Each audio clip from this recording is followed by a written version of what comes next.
Hello，大家好，能听到我声音吗？OK，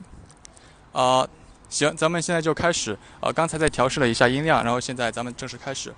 首先欢迎大家来到咱们这个 Student Village 的整个看房直播。然后今天咱们大概会有50分钟左右的时间，前30分钟左右呢会带领大家看一下咱们的整体在 Student Village 的一些基础设施，包括我们的健身房，包括我们的游泳池以及其他的一些娱乐设施等等。然后我们会带领大家去参观一下我们的2个房型，一个是单人间的 studio，一个是4人间的 shared bedroom。在那之后呢，我们可能会有15到20分钟左右的时间做一个 Q&A 的环节。这样的话，大家如果有什么问题，因为我一会儿可能没有办法一直看着屏幕，所以大家有什么问题可以在最后的 Q&A 环节提出来，到时候我争取回答大家的问题，好吧？首先，在这个位置大家可以看得到的是，其实是咱们 Student Village 一个正门。在咱们进去之前呢，其实我想介绍一下咱们这个 Student Village 的一个地理位置。咱们是处于一个市中心的位置，也就是说，咱们不管是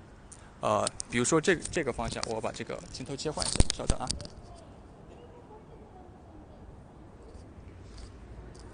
OK，也就是说，咱们这个地理位置还算比较好的。呃，一般大家可以看到我这个镜头指向的位置，如果你步行10到15分钟的话，就会到达咱们这个 Melbourne CBD。不管是电影院啊，还是购物或者是餐饮，都是一个比较方便的位置。然后朝这个方向，大家可能很关心咱们学校学习的一个问题。这个方向大概走5分钟左右时间就会到达咱们 Student Village 的一个 campus。也就是说，不管你是什么专业，不管你是哪一个 faculty 的学生，你大概5分钟左右时间，你就能到达咱们的主校区进行一个学习。然后特别，如果你是一个法学院的学生的话，你会发现这有一栋楼是咱们法学院的楼。因为我本身是一个法学生，所以说我大概早上每天起床可能提前2分钟起床，然后就直奔教室就可以了，就比较方便。对，刚才有同学在问，刚才是外卖小哥吗？对，是外卖小哥。这边的外卖还是比较方便的。我们这边有很多其实是中国人开的一些外卖 APP，大概你订个外卖跟国内差不多的效率，可能运费就贵一点，大概3到5刀左右，就是说10到15元人民币。对，对面就是法学院的楼。最近是秋冬季节，所以说天气相对冷一些，我们会穿外套什么的。大概就是我们的地理位置的一个状况。然后咱们现在可以进入我们的整个Student Village。这位是我们的另外一位学生助理小姐姐，她是来自日本。Thank you。OK。然后咱们的第2章呢，就是大家可以看到，这有一个很大的房间。这个房间呢，是我们称作为Study Lounge。但是这个 Study Lounge 怎么说呢？就是我们每一层呢都会有一个 Study Lounge，就是自习室。但是这个自习室不一样的情况就是，它不仅仅是可以用来自习的，而且还会给大家提供一个，比如说娱乐的场所。我这里声音我会减少一点，因为很多同学最近是考试季，所以大家都在自习。所以大家可以看得到，这是有一些可以自习的空间。然后所以如果你因为最近是 COVID-19 的情况嘛，所以说咱们的学校图书馆是没有开放的。那么很多的住户就会到咱们这个底层的自习室进行个自习。然后在平时不用学习的阶段呢，其实我们有一个很大的 projector， 就是一个投影仪，大家可以通过这个投影仪看电影，或者是休息，或者是跟朋友一起玩，都是比较方便的。OK， 这是咱们第1个自习室。然后咱们接下来要到的地方就是咱们的一个户外的活动区域。大家可以看得到，我们有一个虽然咱们是处于一个市中心的地段，因为市中心嘛，这个地价也比较贵，但是咱们 Student Village 仍然会给大家提供一个户外的休闲场所。大家可以看到有一块草坪，背后是游泳池，然后咱们的吉祥物考拉袋鼠是在这儿。OK，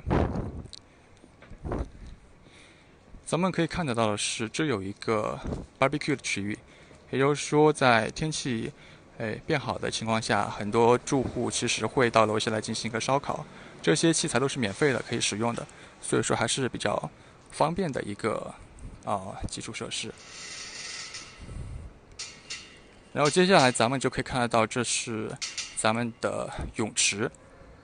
这泳池我估算大概有25米左右，虽然可能跟国内的那种50米甚至100米的大泳池相比，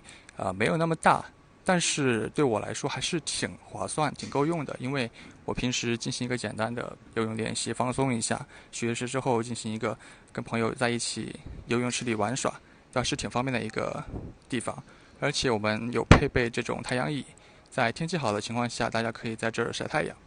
然后对，就挺方便的。我们的这个水会定期进行一个清洁消毒，我记得咱们这边是会专门有一个 night manager 进行一个消毒的，负责消毒，也就是说每天晚上会可能3、4点钟别人都睡觉的时候，然后因为他是晚上值班，他就会用我们的消毒器以及消毒机器把泳池进行一个彻底的清理。所以每天大家看到的泳池都是比较清亮的。OK， 接下来咱们要到的地方就是我们的一个 Games Room， 我们的一个游戏区。游戏区呢就在这个草坪的后面，我带大家过去。有同学问泳池有没有开放关闭的时间？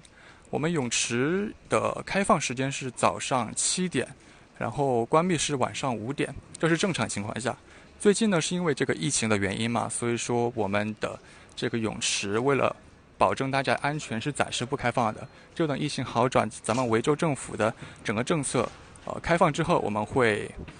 把这个泳池进行一个开放。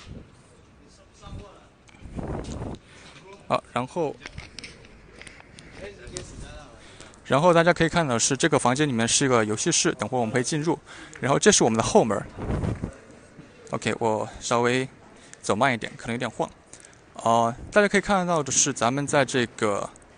游戏室后面是有一个篮球场，也就是说，喜欢打篮球的同学，一般情况下在下午，都会有一帮朋友一起打篮球。而且咱们这边的华人学生比较多，所以说，能很容易找到球友打球。咱们可以看得到这边有一个小房子，这个小房子呢是最近咱们 University of Melbourne 提供的一个福利，也就是说，在这附近住的住户，你带着你那个莫大的学生卡，就可以每天下午来领取免费的食物。这个食物还挺多的，我一般每天会领取3个很大的袋子，然后大概能够够吃2到3天左右。OK，然后这就是咱们的后门。大家可能会发现了，咱们这个后门和正门目前是关闭的。正常情况下咱们是会开放，但是也是因为疫情的原因，咱们的这个出入口对于外人其实就是处于一个封闭状态。这样的话，就是为了保证咱们学生的整个健康以及安全，仍然是维州政府的一个 restriction，相对来说减轻之后，我们会把这个正门和后门给开放，这样的话就有更大的流动空间。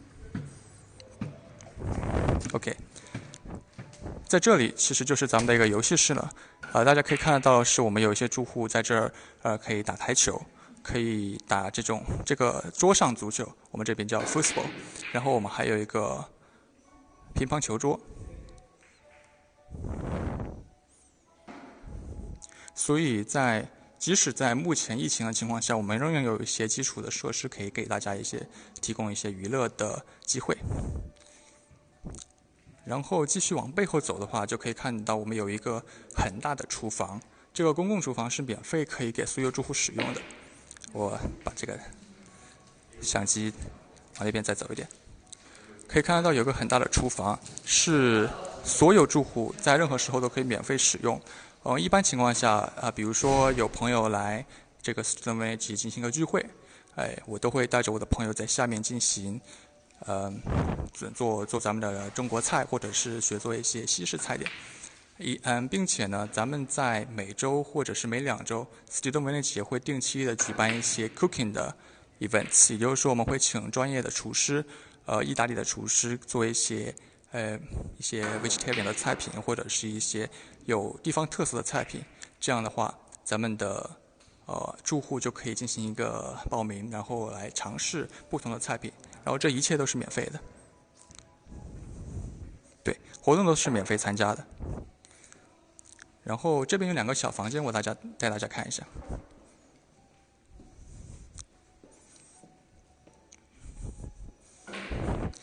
大家可以看得到，这有2个小房间啊。这第一个房间呢是我们的 Xbox Room， 也就是说这有一个很小的 Xbox 啊。然后一般情况下最多可以容纳4个人，我们有4个手柄以及一些免费的游戏。大家可以提前到我们的 reception 进行一个租借，然后大概是每个住户能够租借2个小时，在一天当中。所以说，如果你有2-3个朋友住在这 Student Village， 大概你就可以预定6个小时左右的时间在这个房间里玩游戏。我们有一些懒人沙发，就整体的感觉都是挺舒适的。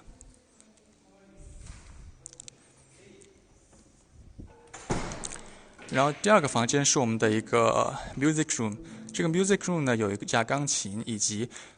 一些椅凳。如果是音乐学院方面的同学，其实经常会在这儿借咱们这个房间进行一个钢琴的练习或者其他乐器的练习。OK， 好的。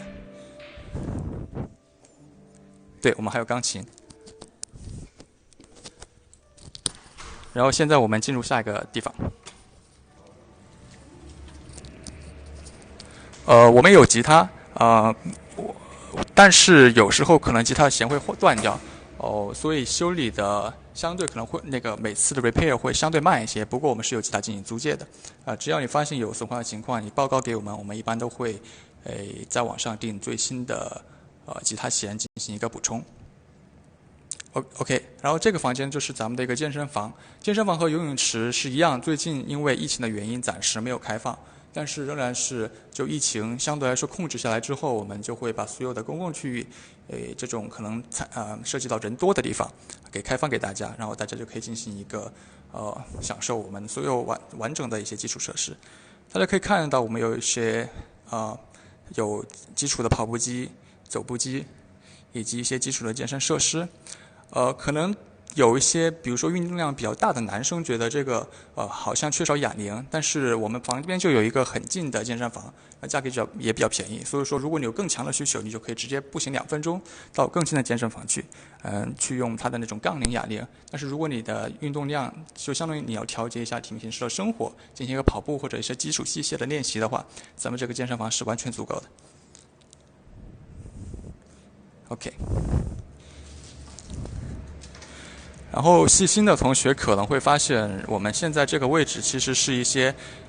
放自行车的位置，然后我们叫它 bike lobby。然后这些车位呢都是免费的，所以如果你在这边购买的自行车，你可以直接把它放在某一个位置，因为我们整个区域都是封锁起来的，所以说也不会担心被偷盗的问题。OK， 下一个地方就是咱们的 laundry， 咱们的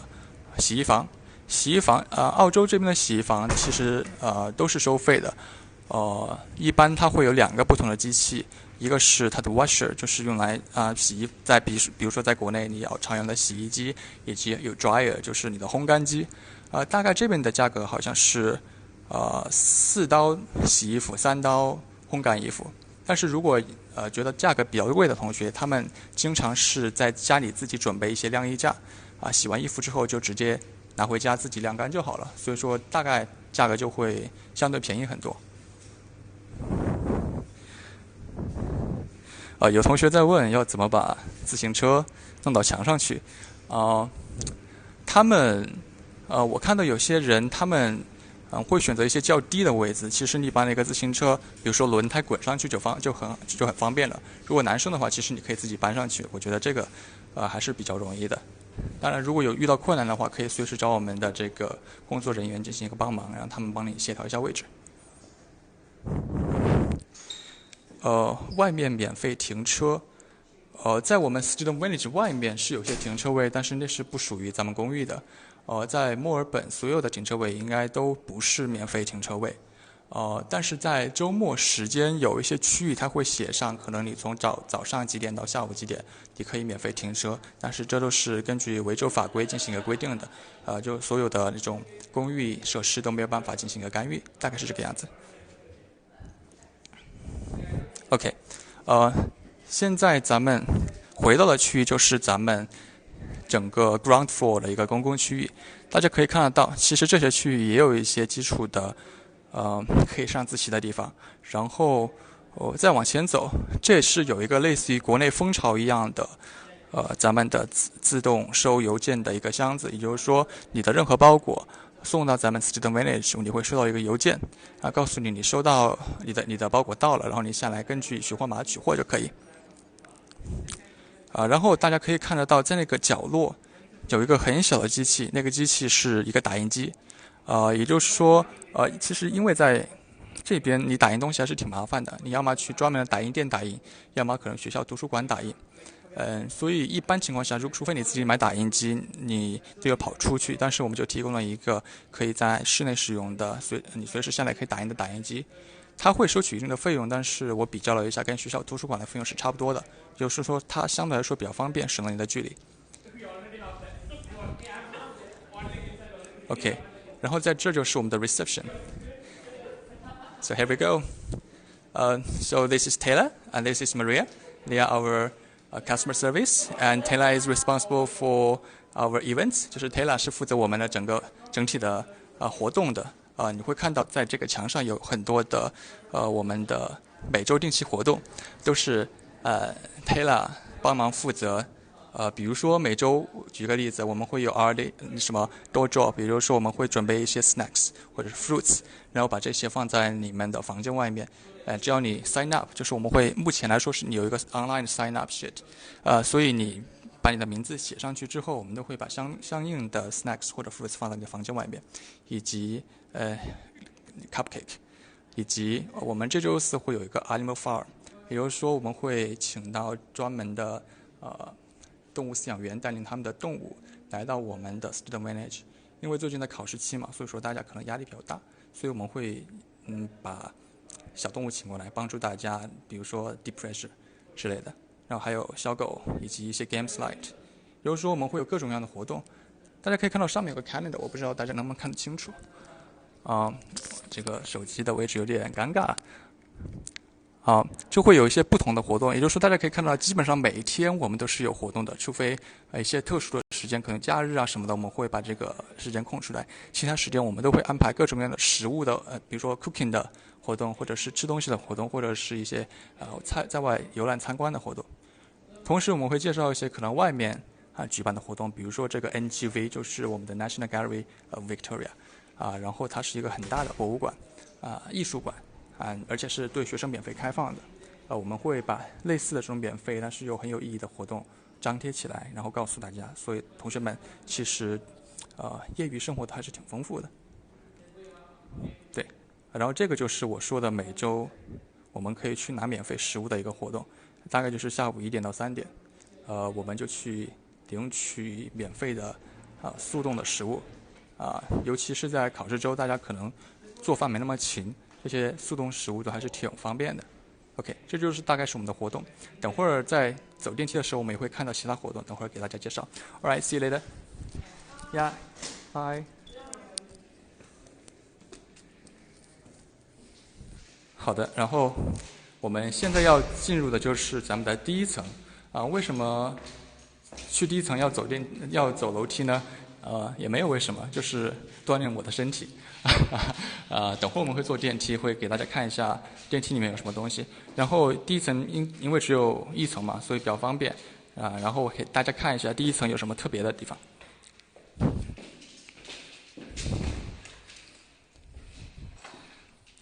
OK， 大家可以看得到第一层其实也有一个类似于自习室的地方。但是这个自习室的特别之处就在于，它是专门给咱们 design student 设计的。也就是说，如果你是一个设计方面的学生，你可以把你的模型你的设计放在这里，然后也供其他同学有一个灵感。平时你有什么project， 或者比如说你是 architecture 的学生，你都可以到这里来进行跟你的朋友一起进行一个project 的一个创作，分享你们的 ideas 等等等等。所以其实我挺喜欢到这个地方来的。虽然我不是 design 方面的学生，但是呢，就是这个地方让我很放松，并且有时候我们会有一些类似于IT 的课程所以我都会到这里来找一些灵感，怎么来 build 我的 project 等等等等。OK， 这是我们的1楼的自习室。接下来我们要去的地方就是咱们第一个样品间。嘿，这是我们另外一位学生助理，Anushka。嘿，OK， 我们的样品间是103。OK， 在这我会把我的这个相机交给Minako。OK， 大家可以看得到是，其实这个这个样品间还是蛮漂亮的。这个房间呢是叫做 Studio， 是一个1人间，但是你们可以看到这个床是一个Queen Bed， 也就是说一个双人床。我跟我们的 manager 进行了一个确认，也就是说，如果是 couple 的话，是可以申请 studio 入住的。也就是说，你可以2个人住在一个双人床，然后大概价格可能是$500多左右，也就分摊下来，其实还是蛮便宜的，对于一对 couple 来说。大家可以看得到是有一些小的设计。这是咱们的整个学习的desk，然后你可以把你的各种文具都放在这些抽屉里面，然后这个位置是可以放置你们衣服的衣柜，然后一般情况下我是把我的那个 suitcase 放在最上面的，因为我平时可能动 suitcase 动的比较少。如果有其他东西的话，其实可以放在这个床的下面，因为它还有很多空间，它并不是完全封闭的，所以说你可以把你的东西放在下面。OK， 对于这种 studio 来说的话，它还有这边还有个柜子，也就是说你整体的放东西的区域还是比较多的。然后这些扫把呀、扫帚啊都是这边给你配备好的，所以你不需要再去购买扫把、扫帚。OK， 我们这边会同时配备一个冰箱，就是容量还是比较大。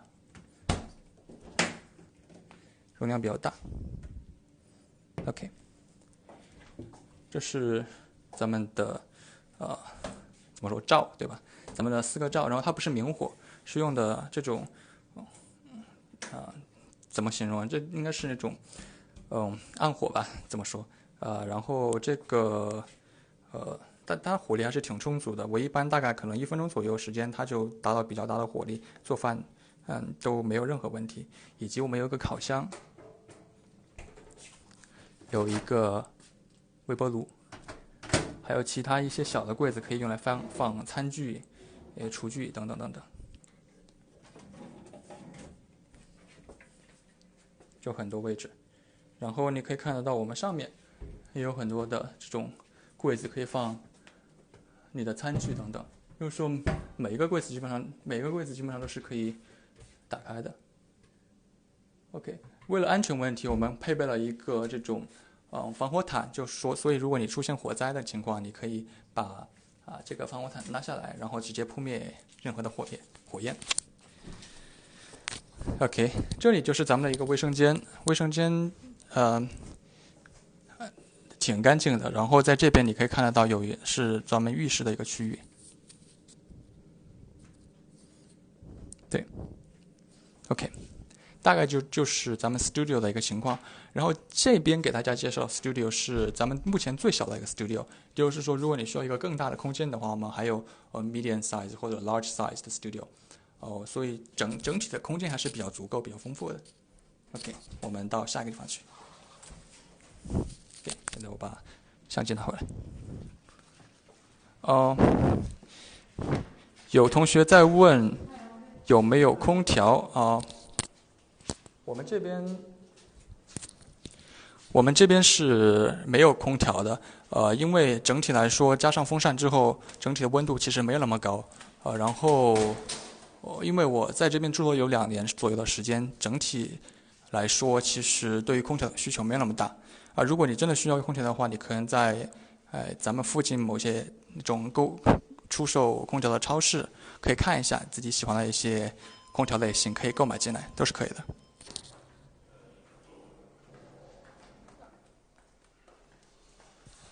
OK，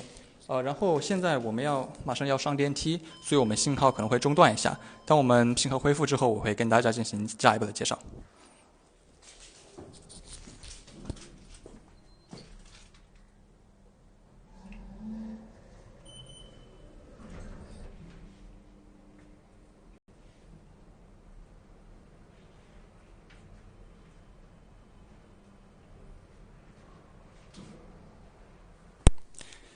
现在我们到了12层，大家能够听到我的声音吗？信号有恢复吗？OK， 行。然后在这儿就简单介绍一下，大家可以看到这儿我们从 Sunday、Monday、Tuesday、Wednesday、Thursday、Friday、Saturday 都可以看得到我们有各种各样的活动。其实这些活动刚才在下面已经有介绍过了，但大家就可以看到是每天你坐电梯，不管是上学上班，你都会看得到我们各种各样的活动，然后你就可以在我们的 reception 进行一个 sign up， 所以还是蛮方便的。然后下面有一个咱们的 R18， 也就是说在这边住的任何住户其实都可以报名成为我们的 RA， 对你来说也算是一个澳洲的工作经验。而且 RA 是一个 paid job， 所以说如果同学们想找到一个很好的一个起始的一个工作的话，到 Student Village 来进行一个 RA 的申请也是挺不错的。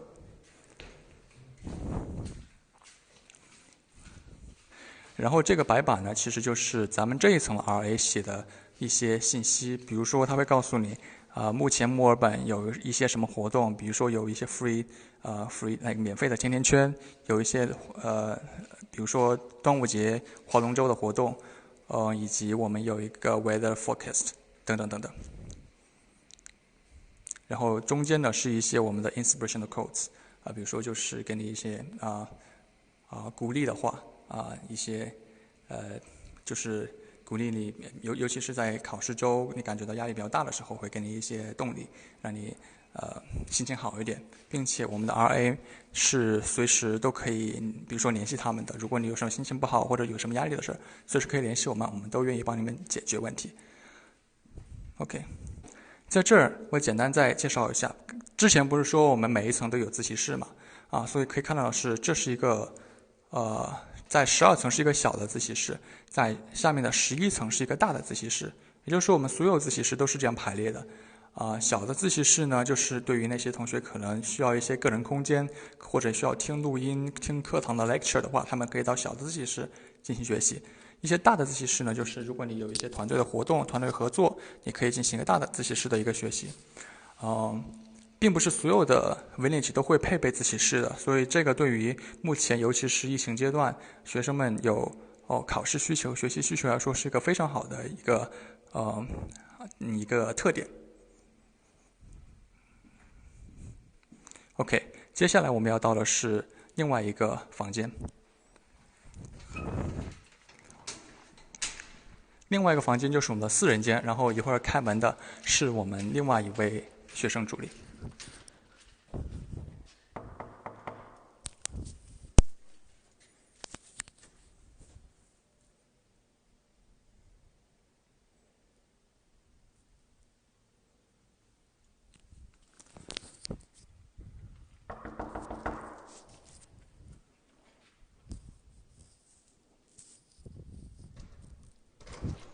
OK， 这是 Fatma。Hey Fatma。Yeah, thank you.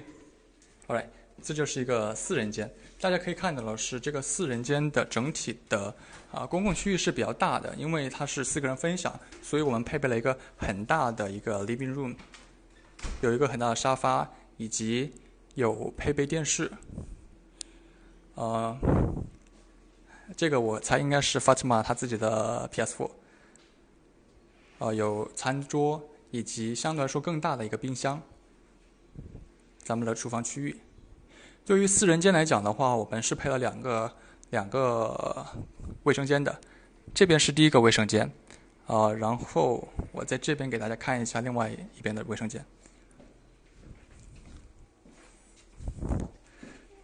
另外的卫生间其实比单人间空间看起来更大一些，你会看得到仍然是有洗漱池，以及咱们的专门的沐浴的位置。因为我个人是住在四人间的，我挺喜欢四人间的这种风格，因为对于中国学生来说，其实你在国内很少有机会，比如说多练英文啊，或者是交到，比如说国际生的朋友，在这里我有很多机会可以接触到来自各个国家不同的同学。然后我的室友一个是伊朗的，一个是印度的，一个是东欧的，所以说就有很多机会你可以学习他们的文化，跟他们用英文交流。如果我自己是住在单人间的话，我可能会少很多机会。私人间的性别问题，其实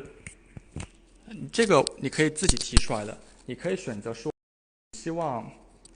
你希望住在一个性别混合的房间，或者你可以说你希望住在一个同性别的房间。这在你入住之前，你可以把这个问题提出来。OK，如果有需要中国室友的话，你也可以写上你的 preference，但这个因为不能完全保证，但他肯定会尽量的给你配备更多的中国室友。因为最终的人数是不确认的，所以说我们不知道最后出现的是奇数还是偶数，是不是四个人的倍数。所以说如果没有出现完全四个人的室友，我觉得应该是可以理解的，但是他们肯定会尽量的给你配备中国室友。OK， 然后我们可以看一下他的卧室，法特玛的房间。Hey Fatima，Thank you。OK， 大家可以看到是这个单人间的卧室，其实也算是蛮大的。你有一个很大的床铺，相比刚才的单人间来讲的话，这个床因为是给个人使用的，会相对小一点点。但是，我晚上比如说休息的时候，我是觉得这个床是挺大的。谁说半夜跳舞？没有，我室友没有半夜跳舞。然后这边是，仍然是你可以放置你的鞋呀，或者化妆品或者其他东西的位置。这位同学他有个尤克里里，然后这是你的书桌，法特玛正在学习。然后这边是你可以放置你的衣服的位置，然后里面仍然有很多的小的柜子可以放这些东西，任何杂物你可以放在上面，以及这个床的下面。OK， 这就大概是咱们卧室的情况。我们现在出去。Thank you。All right， 行，这就是目前咱们这个公寓的整个基础设施以及咱们的几个房型。然后现在咱们可以进行一个 Q&A 的环节，大家有什么问题可以在这儿提出来，然后我在这儿跟大家进行一个解答。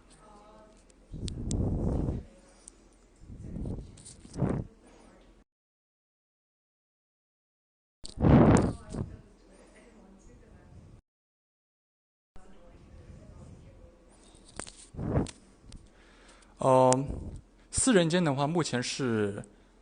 如果你是整年的话，目前应该是350到360左右。然后如果你是租半年的话，应该价格更贵一些。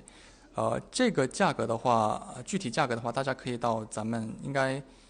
这个 Uhome 上面有写具体的价格是多少，大家可以查看一下，或者到我们 Student Village 的一个官网进行查看一下。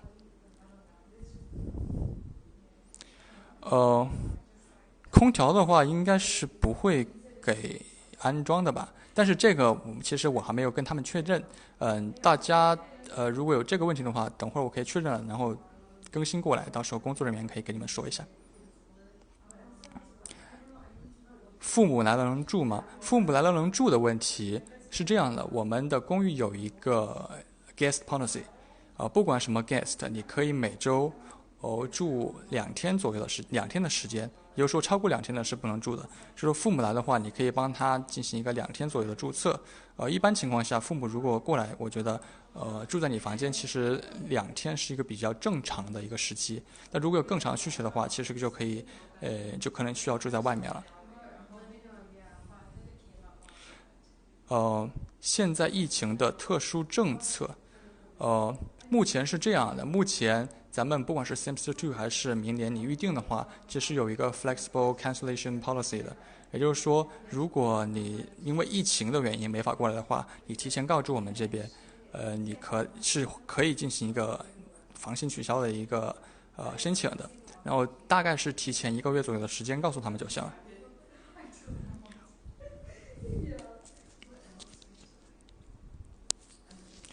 有同学在问多人间可不可以挑选室友？我刚才就说，如果你有任何的室友方面的需求，你可以在申请的那个，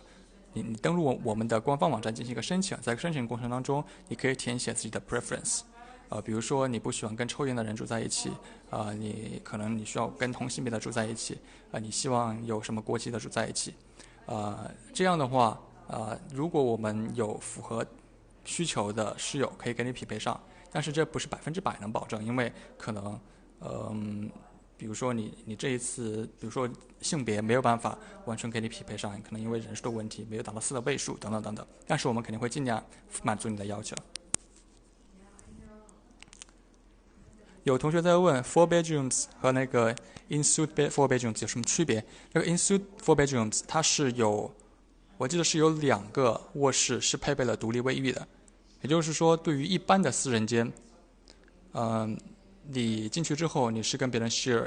一个 bathroom， 但是对于那个 in-suite 的话，你是可以拥有自己的 bathroom 的，也就是说，你可以自己使用自己的卫生间，自己的有一块区域就不会跟别人 share。住进去之后，万一室友特别吵之类的，能换房吗？这个是可以的。你下来之后，你跟我们这边的 customer service 进行个联系。如果情节特别严重，他是会根据实际情况帮你考虑换房的问题的。中国学生住的多吗？中国学生的比例大概在30%。也就是说，我们这边就是所有的房间一共有800多个房间，30%的话可能有240左右的中国学生，所以说你很容易找到跟自己同一背景、同一国家的人。但是其实我是鼓励，你毕竟到澳洲来嘛，你本来就是要脱离自己的舒适圈，你最好还是能够想办法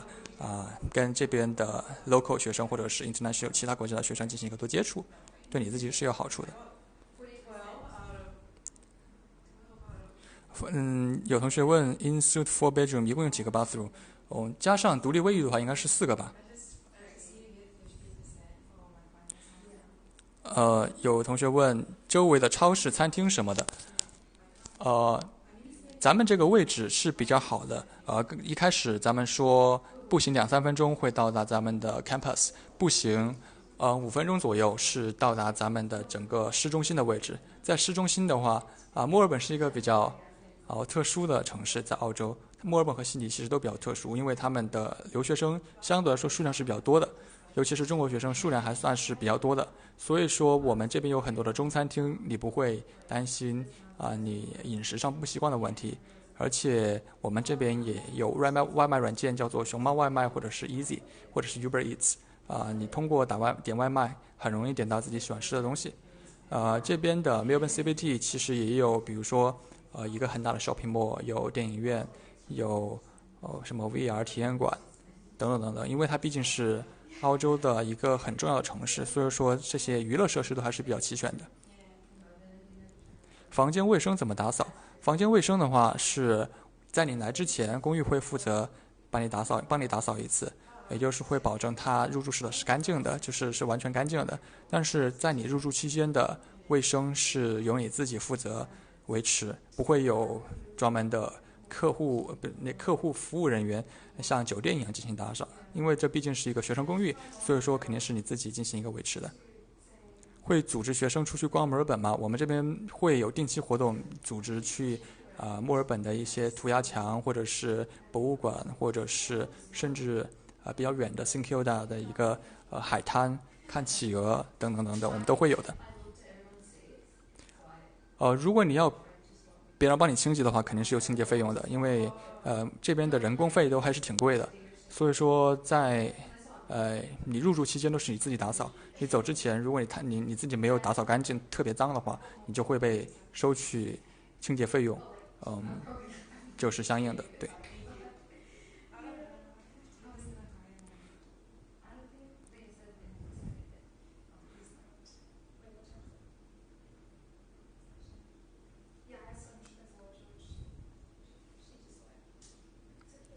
还有同学有别的问题吗？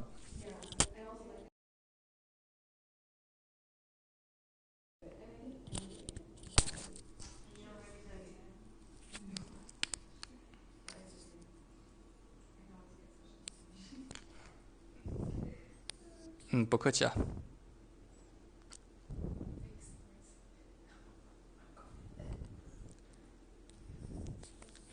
呃，我这边应该有收到几个问题，我可能会稍微退出这个程序看一眼，然后再回来给大家说一下，大概1分钟左右。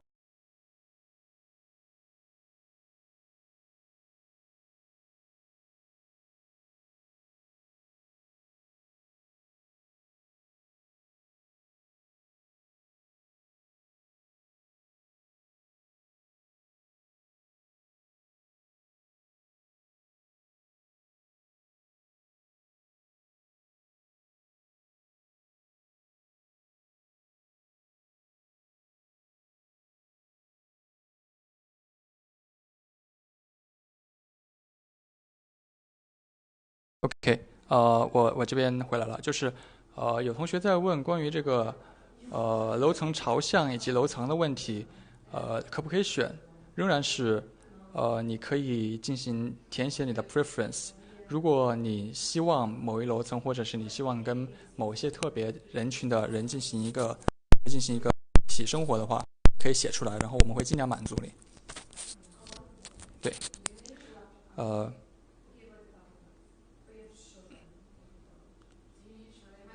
然后我不知道之前可能有同学在问有没有班车的问题，咱们这边是没有班车的，因为咱们本身离学校只有2分钟、3分钟的距离，所以说提供班车的话反而多此一举了。呃，对，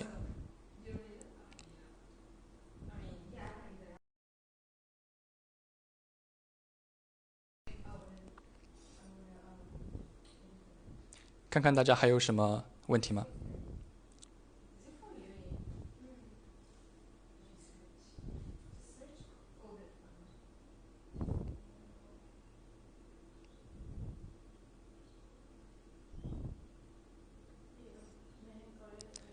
呃，周围有什么体育活动吗？体育活动是指健身房之类的吗？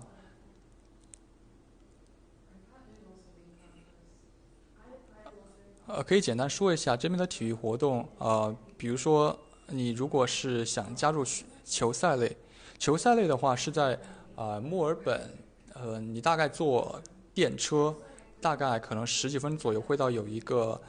体育场，是墨尔本比较大的一个体育场，然后很多的各类球赛，比如说澳网都是在那个体育场举行，也就是说，如果你想观看各类球赛的话，还是蛮方便的，可能大概十几20分钟的电车，这个电车的费用大概是4刀左右，来回的话就是8刀。如果个人想参加那种学校社团或者是运动类项目的话，这边的呃健身房、瑜伽馆、舞房以及学校的各类社团还是比较齐全的，所以说，对，就还是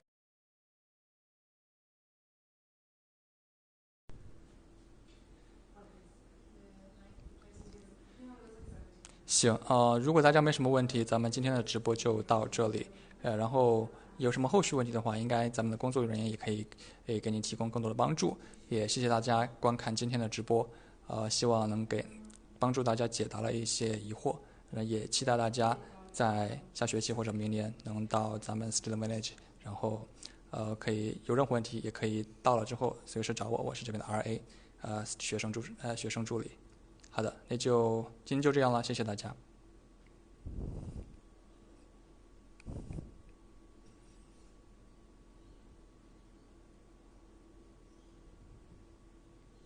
谢谢，拜拜。